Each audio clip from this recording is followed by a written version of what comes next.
already know, the assassin's bullet came within a quarter of an inch of taking my life. So many people have asked me, what happened? Tell us what happened, please. And therefore, I will tell you exactly what happened, and you'll never hear it from me a second time because it's actually too painful to tell. It was a warm, beautiful day in the early evening in Butler Township in the great Commonwealth of Pennsylvania. Music was loudly playing, and the campaign was doing really well. I went to the stage, and the crowd was cheering wildly. Everybody was happy. I began speaking very strongly, powerfully, and happily, because I was discussing the great job my administration did on immigration at the southern border. We were very proud of it.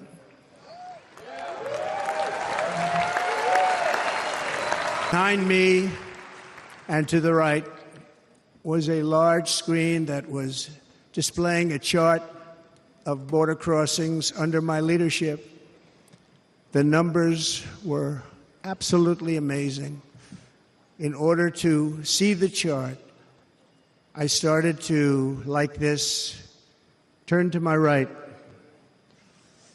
and was ready to begin a little bit further turn, which I'm very lucky I didn't do, when I heard a loud whizzing sound and felt something hit me really, really hard on my right ear. I said to myself, wow, what was that? It can only be a bullet. And moved my right hand to my ear, brought it down. My hand was covered with blood, just absolutely blood all over the place. I immediately knew it was very serious, that we were under attack, and in one movement proceeded to drop to the ground. Bullets were continuing to fly as very brave Secret Service agents rushed to the stage, and they really did. They rushed to the stage.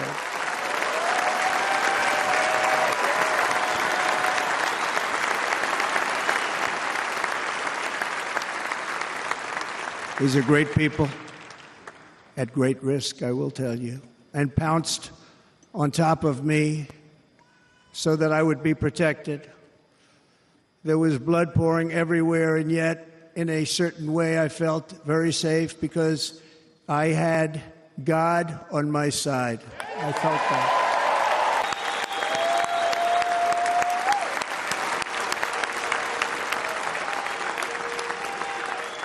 The amazing thing is that prior to the shot, if I had not moved my head at that very last instant, the assassin's bullet would have perfectly hit its mark, and I would not be here tonight. We would not be together.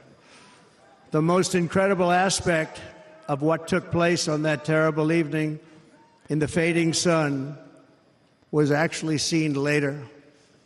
In almost all cases, as you probably know, and when even a single bullet is fired, just a single bullet, and we had many bullets that were being fired, crowds run for the exits or stampede, but not in this case. It's very unusual.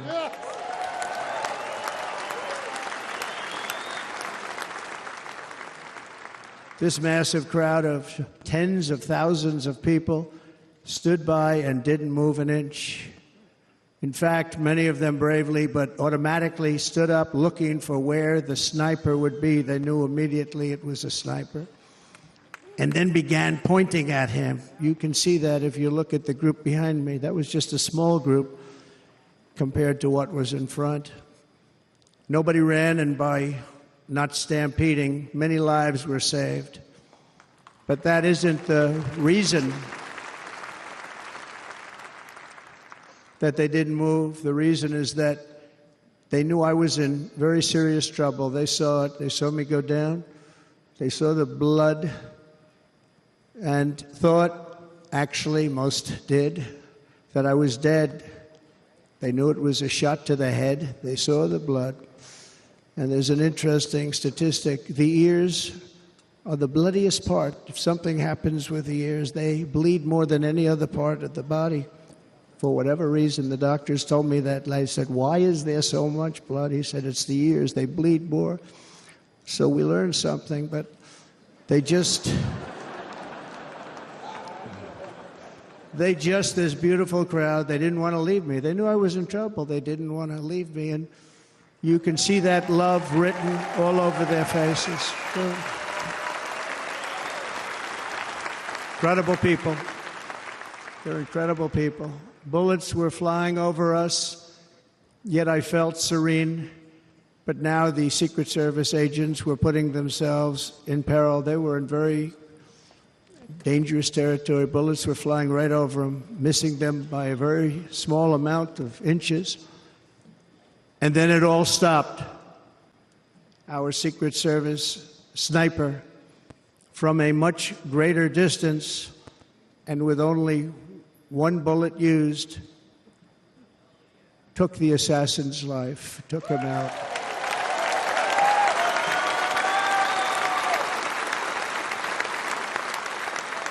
I'm not supposed to be here tonight. Not supposed to be here. Yes, you are. Yes, you are. No?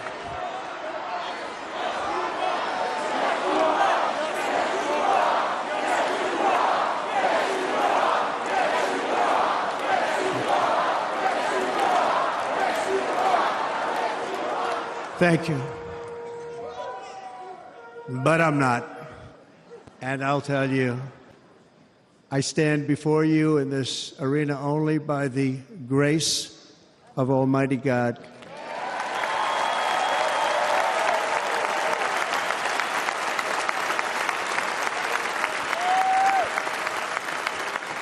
In watching the reports over the last few days, many people say it was a providential moment.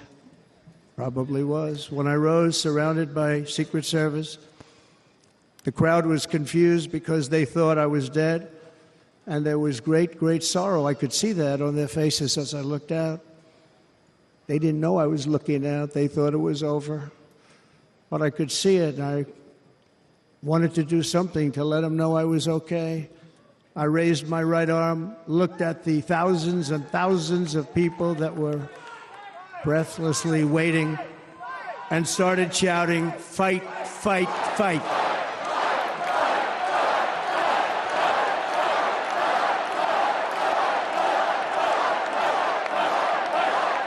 Thank you. Once my clenched fist went up, and it was high into the air. You've all seen that. The crowd realized I was okay and roared with pride for our country like no crowd I have ever heard before. Never heard anything like it. For the rest of my life, I will be grateful for the love shown by that giant audience of patriots that stood bravely on that fateful evening in Pennsylvania. Look what happened. Is this crazy?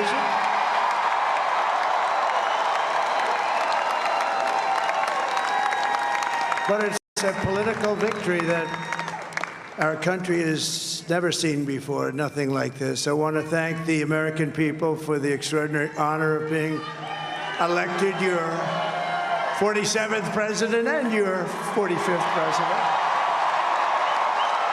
This will truly be the golden age of America. That's what we have to have. Many people have told me that God spared my life for a reason.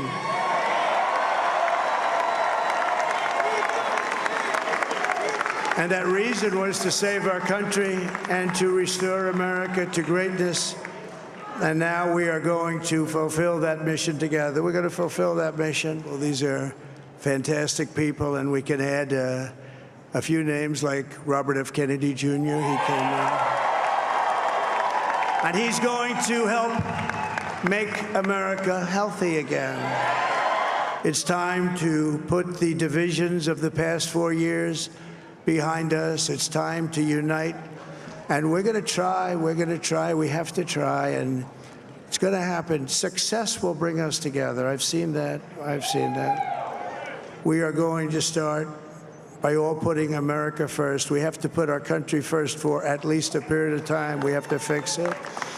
Because together we can truly make America great again for all Americans. So I want to just tell you what a great honor this is. I want to thank you. I will not let you down. America's future will be bigger, better, bolder, richer, safer, and stronger than it has ever been before. God bless you, and God bless America.